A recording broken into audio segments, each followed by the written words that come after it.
अस्सलाम वालेकुम स्टूडेंट्स। अब तक हमने जो बॉन्ड फॉर्मेशन के हवाले से डिटेल पढ़ी है वो सारा एक पुराना या क्लासिकल कॉन्सेप्ट है बॉन्ड फॉर्मेशन के हवाले से। लेकिन अब जदीद साइंस के अंदर बॉन्ड फॉर्मेशन के हवाले से क्या कॉन्सेप्ट पाया जाता है, उसमें कुछ नई थ्योरीज जो हैं उस पर अब हमारी बात जो है वो शुरू होगी। तो हमारा टॉपिक जो है वो modern theories of covalent bond के हवाले से है। लेकिन उससे पहले जो अब तक आपने लीवस और कॉसेल वगैरह के नज़रियात बॉन्ड फॉर्मेशन के हवाले से पढ़े हैं, पहले उनकी लिमिटेशंस यानी कि जो खामियां हैं, जो उनके नुक्स हैं कि थ्योरीज के अंदर जो बातें बयान की गई हैं वो किस हद तक दुरुस्त हैं या उनमें किन किन चीज़ों के जवाबात मौजूद नहीं हैं या उनमें क्या ऐसी खामियां खराबियां हैं जिनकी वजह से मॉडर्न नज़रियात पेश करने की ज़रूरत जो है वो साइंस के अंदर महसूस की गई। तो उस पर ज़रा हम पहले बात करेंगे। थोड़ा सा ये थ्योरेटिकल सा बैकग्राउंड है गुफ्तगू का, तो मैं रीड भी कर रहा हूँ साथ और साथ उसका समझा भी रहा हूँ आपको।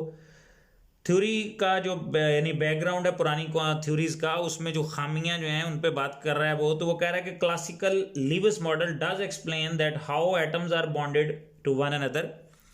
कि यानी जो लीवस का पुराना क्लासिकल नज़रिया है उससे नो डाउट कि हमें ये बात पता चलती है कि एटम किस तरह एक दूसरे के साथ बॉन्ड बनाते हैं या उनकी बॉन्डिंग आपस में किस तरह होती है। And it also tells how electron pairs are shared between the bonded atoms. और दूसरा ये है कि किस तरह शेयरिंग होती है एटम्स के दरमियान इलेक्ट्रॉन पेयर्स की और किस तरह बॉन्डेड एटम आपस में इलेक्ट्रॉनिक जोड़ों का इश्तराक करते हैं। लेकिन वो कहता है कि यहाँ एक जो लॉजिकल क्वेश्चन पैदा होता है, यानी एक सवाल जो यहाँ से हमारे ज़हन में उठता है वो ये है कि आर दीज एक्सप्लेनेशंस इनफ, कि क्या ये सारी जो एक्सप्लेनेशंस हैं, जो वजाहतें हैं वो इनफ यानी कि काफ़ी हैं। ठीक है, किस मकसद के लिए? To justify the diversified world of molecules, कि ये जो मालिक्यूल्स की इतनी एक डाइवर्सिफाइड दुनिया पाई जाती है, मालिक्यूल्स के अंदर इतना एक डाइवर्सिटी पाई जाती है। डाइवर्सिटी का मतलब है कि ये जो वसी वैरायटी मालिक्यूल्स की केमिस्ट्री के अंदर आपको पढ़ने को मिलती है, लातादाद किस्मों के मालिक्यूल जो आपको केमिस्ट्री में पढ़ने को मिलते हैं, क्या ये इतनी जो डाइवर्सिटी मालिक्यूल्स की है, इतनी वसी वैरायटी मालिक्यूल्स की है, क्या ये सारी जो इतनी डाइवर्सिटी मालिक्यूल्स की है वो इतनी वसी वैरायटी इसी तरह बनती है मालिक्यूल्स की जिस तरह लीवस वगैरह ने कहा है? And how do the electrons avoid each other in spite of their repulsions, और इलेक्ट्रॉन्स जो हैं वो एक दूसरे से अवॉइड कैसे करते हैं, बचते कैसे हैं अपनी रिपल्शंस जो उनके दरमियान पाई जाती है उससे। आपको पता है कि इलेक्ट्रॉन पे नेगेटिव चार्ज होता है, तो अगर इलेक्ट्रॉन को रिपेल करता है तो फिर उस रिपल्शन से वो बॉन्ड फॉर्मेशन में हिस्सा कैसे लेते हैं, यानी कि बॉन्डिंग एटमों के दरमियान फिर कैसे होगी अगर इलेक्ट्रॉन्स के दरमियान रिपल्शन पाई जाती है तो उसकी वजह से। तो ये जो रिपल्शंस हैं, इन रिपल्शंस की वजह से इलेक्ट्रॉन कैसे बचते हैं इस रिपल्शन से और किस तरह आपस में फिर दोनों एटम जो हैं वो बॉन्ड फॉर्मेशन का अमल करते हैं। तो इस क्वेश्चन का वो कहता है कि जो आंसर है वो आंसर ये है कि जो लीवस का नजरिया है वो ओवर सिंप्लीफिकेशन है। ओवर सिंप्लीफिकेशन का मतलब ये है कि लीवस ने बातों को कुछ ज़रूरत से ज़्यादा सादा बनाकर पेश किया है, यानी बॉन्ड फॉर्मेशन का अमल इतना सादा नहीं है जितना लीवस ने उसको समझ लिया है या जितना लीवस ने उसको बयान किया हुआ है। तो लिहाजा वो कहता है कि ये ओवर सिंप्लीफिकेशन है। और लीवस मॉडल जो है वो कहता है कि seems to be an over simplification and shapes of molecules are very important because many physical and chemical properties depend upon three dimensional arrangement of their atoms. और वो कहता है कि इस सारे अमल में जो मॉलिक्यूल की शेप्स होती हैं वो शेप्स भी बड़ी इंपॉर्टेंट चीज़ है, बड़ी अहम चीज़ है। क्यों? क्योंकि शेप्स जो है उनका कंपाउंड्स की फिजिकल और केमिकल प्रॉपर्टीज जो हैं उनके ऊपर भी बड़ा गहरा असर होता है, बड़ा गहरा लिंक है शेप्स ऑफ मॉलिक्यूल्स का फिजिकल और केमिकल प्रॉपर्टीज के हवाले से।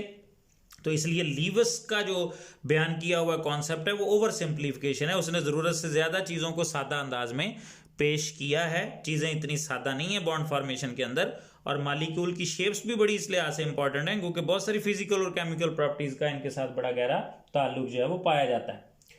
अच्छा, उसके बाद फिर वो कहता है कि ट्रू मॉडल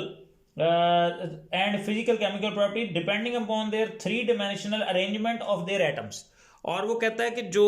फिजिकल और केमिकल प्रॉपर्टीज हैं उनके साथ भी मालिक्यूल्स का बड़ा गहरा यानी शेप्स का बड़ा गहरा ताल्लुक है। और दूसरा वो कहता है कि जो अरेंजमेंट ऑफ एटम्स होती है वो अरेंजमेंट ऑफ एटम्स जो हैं वो भी इस लिहाज से बड़ी इंपॉर्टेंट है कि उनका भी फिजिकल और केमिकल प्रॉपर्टीज के साथ बड़ा गहरा ताल्लुक है कि 3 डायमेंशनल अंदाज में मालिक्यूल के एटम जो हैं वो किस तरह अरेंज हुए हैं, ये चीज़ भी यानी कि बड़ी अहम जो है वो समझी जाती है। इसलिए लीवस की कई हुई बातें जो हैं वो समझने की ज़रूरत से ज़्यादा ही उसने बात को सादा जो है वो बयान किया है।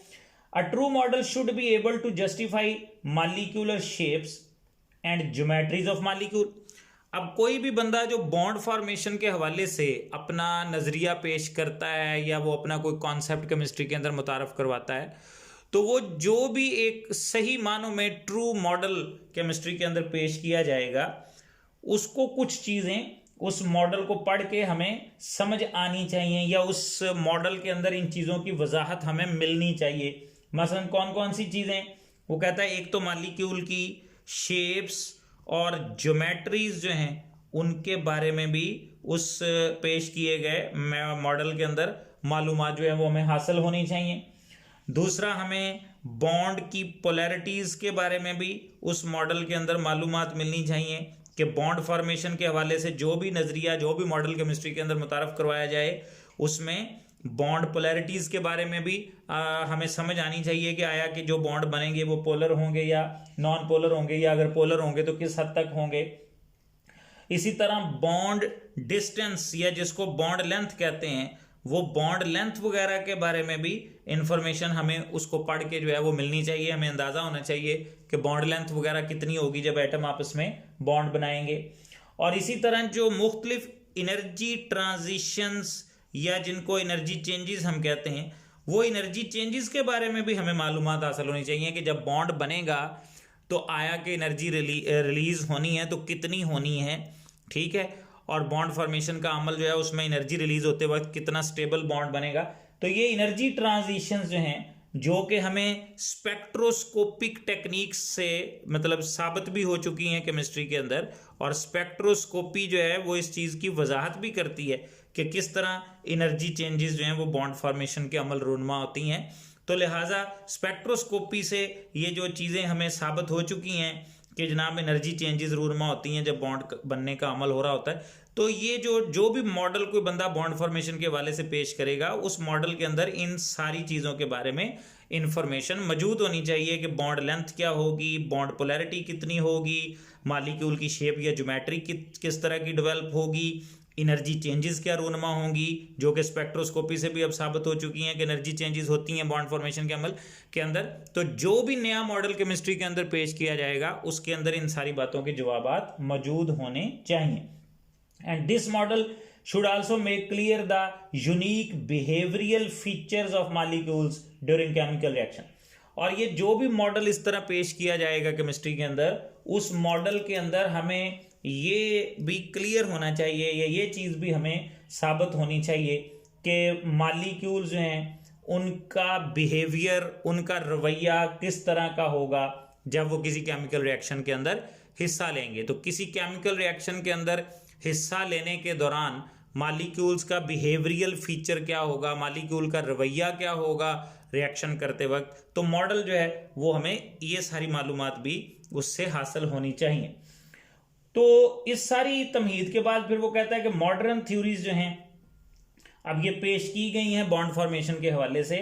और इस हवाले से बड़े सेटिस्फैक्टरली यानी तसल्ली बख्श अंदाज में जो थ्योरीज हैं वो हमारी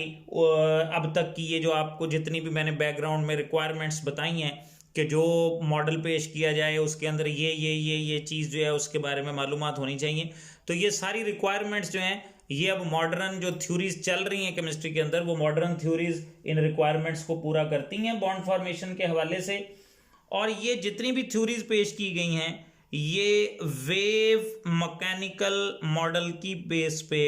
पेश की गई हैं। अब ये वेव मैकेनिकल मॉडल से मुराद ये है कि जैसे आपने अपनी बुक में पढ़ा है कि दो किस्म के नज़रियात केमिस्ट्री के अंदर हैं, एक हम पार्टिकल नेचर वाला कॉन्सेप्ट पढ़ते हैं और एक हम वेव नेचर वाला कॉन्सेप्ट जो है वो पढ़ते हैं। तो ये वेव नेचर वाले कॉन्सेप्ट की बुनियाद पे ये मॉडर्न थ्योरीज जो हैं वो सारी पेश की गई हैं। अब इन 3 थ्योरीज के नाम आपकी बुक में दिए गए हैं। एक है valence shell electron pair repulsion theory, या जिसको VSEPR भी हम कहते हैं, और दूसरी है वैलेंस बॉन्ड थ्योरी जिसको आप VBT भी कहते हैं,